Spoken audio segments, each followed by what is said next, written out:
Treneri, kaip vertinat, kad Augusto Lima išvažiavo serijos metu, gimė vaikas, viskas aišku, bet kaip jūs vertinat, kad jis išvažiavo paliko komandą? Kaip aš vertinu? Taip. Tai aš jam leidau išvažiuoti. Bet ar normalu, kad pusfinaliai išvažiuoja žaidėjas vis tiek? O tu turi vaikų? Ne.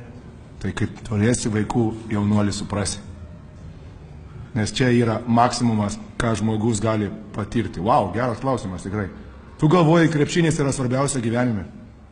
Ne, bet pusfinalis yra svarbu. Pusfinalis? O kam jisai yra svarbus? Komandai? Kuriai? Žalgirio. Tu matei kiek žiūrovų?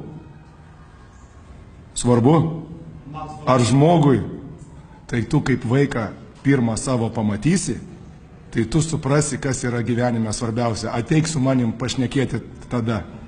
Nes nieko negali būti didingesnio pasaulyje kaip vaiko gimimas. Patikėk manim.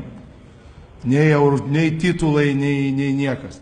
Augusto Lima yra dabar padangėse ant emocijų. Aš labai džiaugiuosi už jį.